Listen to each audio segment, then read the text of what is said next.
राहुल एक छोटे से गांव में रहता था। वो शहर में पढ़ाई करने गया था और छुट्टियों में गांव वापस आ रहा था। गांव का रास्ता सुनसान और घने जंगलों से होकर गुजरता था। रात के समय उस रास्ते से गुजरना खतरनाक माना जाता था, क्योंकि वहाँ कई हादसे हो चुके थे। लोगों का मानना था कि वहाँ कुछ असामान्य होती है। एक रात जब राहुल गांव लौट रहा था, उसकी बस देर रात तक पहुंची। वो घने जंगल के पास उतर गया, क्योंकि गांव जाने के लिए यही छोटा रास्ता था। रात का समय था, चारों ओर अंधेरा और सन्नाटा छाया था। उसके पास एक टॉर्च थी, जिसकी रोशनी बहुत कम थी। राहुल ने जंगल के रास्ते पर चलना शुरू किया। अचानक उसे ऐसा लगा कि उसके पीछे कोई चल रहा हो। उसने पीछे मुड़कर देखा, लेकिन वहाँ कोई नहीं था। उसने उसी अपना वहम समझकर और आगे बढ़ता गया। लेकिन कुछ देर बाद उसे फिर से वही आवाज़ें सुनाई दी, पत्तों की सरसराहट, कदमों की धीमी आवाज़। इस बार राहुल ने बिना देर किए पीछे मुड़कर देखा। वहाँ से उसे एक सफ़ेद साया दिखाई दिया। वो साया धीरे धीरे उसके ओर बढ़ रहा था। राहुल के रोंगटे खड़े हो गए। उसका दिल जोर जोर से धड़कने लगा। वो तेज कदमों से आगे बढ़ा, लेकिन वो साया भी उसकी गति से बढ़ रहा था। अब राहुल भागने लगा। रास्ता खत्म होने का नाम ही नहीं ले रहा था, और वो साया भी उसके पीछे पीछे भाग रहा था।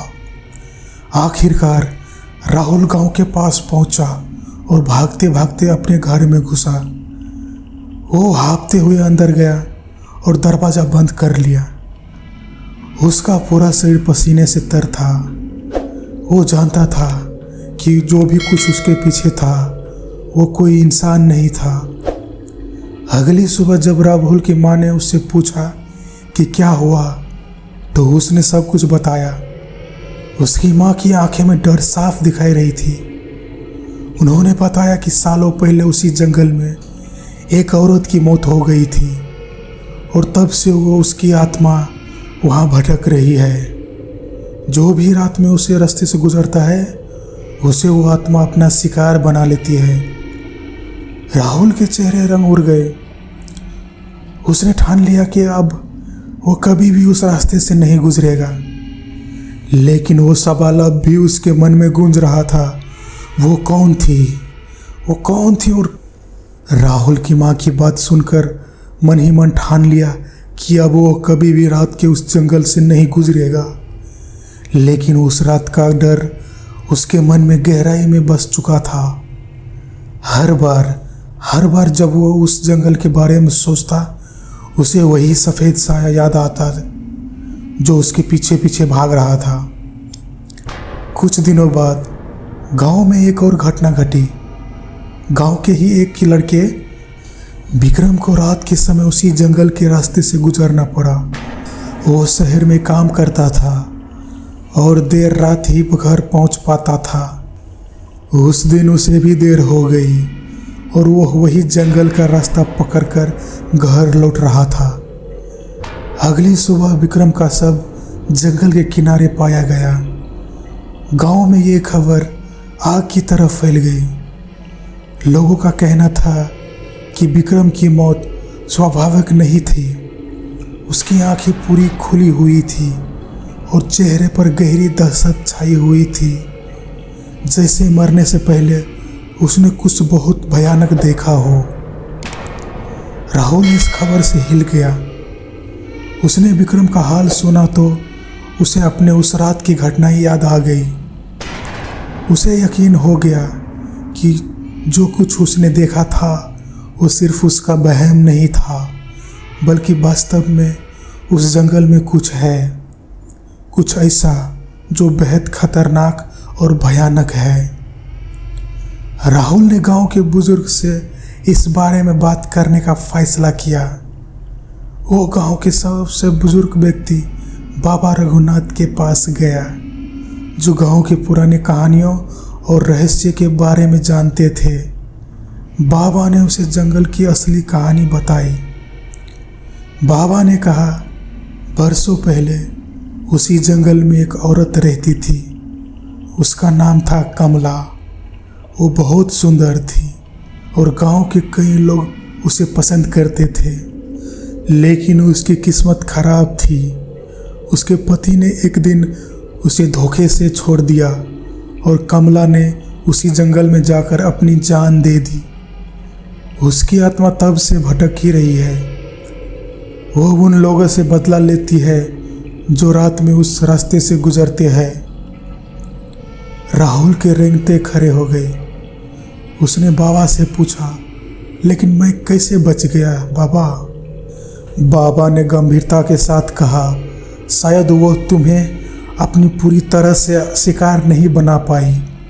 हो सकता है अगली बार तुम्हारी किस्मत इतनी अच्छी ना हो। राहुल के मन में भय और डर भी गहरा दिखने लग गया।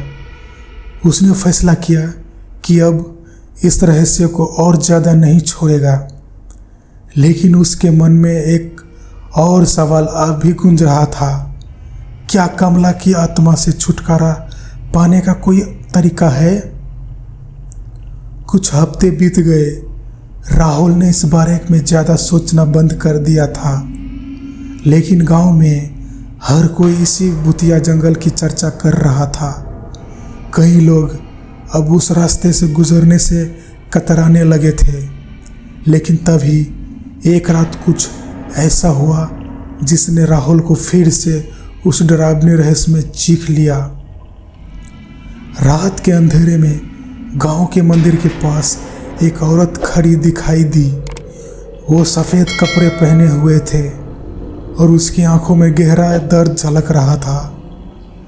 गांव के कुछ लोग उसे देखा और उसकी तरफ बढ़े, लेकिन जैसे ही वो पास पहुंचे वो अचानक से गायब हो गई। अगले दिन गांव में हमकच मच गया। क्या वो कमला की आत्मा थी? क्या वो गांव में लोग और को अपना शिकार बनाएगी? राहुल अब इस रहस्य को और ज़्यादा नज़रअंदाज नहीं कर सकता था। उसने ठान लिया कि वो इस आत्मा का सामना करेगा और पता लगाएगा कि इसका अंत कैसे किया जा सकता है। राहुल ने कुछ गांव वालों के साथ मिलकर उस आत्मा की सच्चाई जानने की योजना बनाई। एक रात वो अपने दोस्तों के साथ उसी जंगल में गया जहां उसने उस सफ़ेद साये को देखा था। उनके हाथों में मशाल और टॉर्च थी। वे उस जगह पर पहुंचे जहां विक्रम का शव मिला था। चारों ओर सन्नाटा पसरा था। सिर्फ रात की हल्की हवा पेड़ों से टकरा रही थी। तभी अचानक हवा में एक अजीब सी गंध फैलने लगी। राहुल ने पीछे मुड़कर देखा और उसकी आंखों फटे की फटी रह गई। वही सफ़ेद साया जो उसने पहले देखा था धीरे धीरे उनकी ओर बढ़ रहा था। क्या राहुल और उसके दोस्त कमला की आत्मा का सामना कर पाएंगे या फिर वो भी उसका शिकार बन जाएंगे? राहुल और उनके दोस्तों को दिल धड़कन तेज हो गई। सफ़ेद साया में बिल्कुल उनके सामने थे। उसका चेहरा धुंधला था, लेकिन आंखों में एक गहरी नफरत और दर्द झलक रहा था। उसके चारों ओर एक अजीब सी ठंडक फैली रही थी। किसी की भी हिम्मत नहीं हो रही थी कि वो उसे हिला रहे। राहुल ने मशाल को कसकर पकड़ रखा था, लेकिन उसकी रोशनी भी उस साये के आमने बेसहार लग रही थी। तभी यह साये अचानक बोलना शुरू किया। उसकी आवाज़ मानो दूर से आती हुई गूंज रही हो। क्यों आए हो यहाँ? क्या तुम भी मरना चाहते हो? राहुल ने हिम्मत जुटाई और कांपती आवाज़ में बोला, हम जानना चाहते हैं कि तुम कौन हो और तुम ऐसा क्यों कर रही हो। क्या कोई रास्ता है जिससे तुम्हें शांति मिले? साया कुछ देर चुप रहा, फिर उसकी आंखें से आंसू बहने लगे, लेकिन वो आंसू किसी के इंतजार का आंसू जैसे ही नहीं था।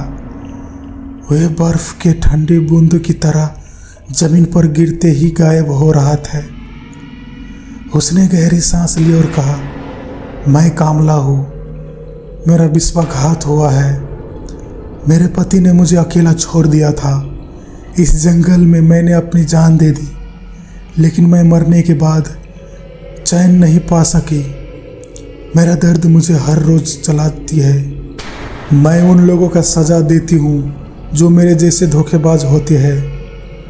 राहुल समझ गया कि कमला का दर्द और उसकी आत्मा बेचैनी इस भयानक हथियारों की ओर धकेल रही थी। लेकिन उसने एक सवाल और पूछा, तुमने मुझे क्यों नहीं मारा? उस रात तुमने मुझे क्यों छोड़ दिया था?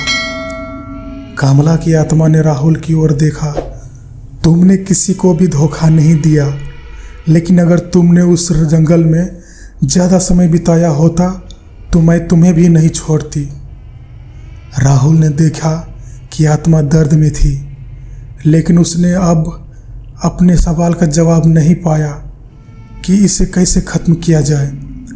तभी उसके दोस्त मनोज ने एक विचार सुझाया, क्या तुम्हें माफ़ी मिल सकती है? अगर हम तुम्हें पति को ढूंढ रहे और वो तुमसे माफ़ी मांगे तो क्या तुम्हारी आत्मा को शांति मिलेगी? कमला की आत्मा कुछ देर चुप रही, फिर उसने धीमी आवाज़ में कहा, अगर वो मुझसे माफ़ी मांग ले और मेरे दर्द को समझ ले तो मैं शायद इस दर्द से मुक्त हो सकी हूँ। लेकिन वो अब तक कहाँ है मुझे नहीं पता। मैंने उसे बहुत समय से नहीं देखा। राहुल और उसके दोस्तों ने फैसला किया कि वो कमला का पति को ढूंढेंगे और उसे माफ़ी के लिए मजबूर करेंगे ताकि कमला की आत्मा को शांति मिल सके। वो गांव के पुराने दरवाजों और बुजुर्गों से पूछताछ करने लगा।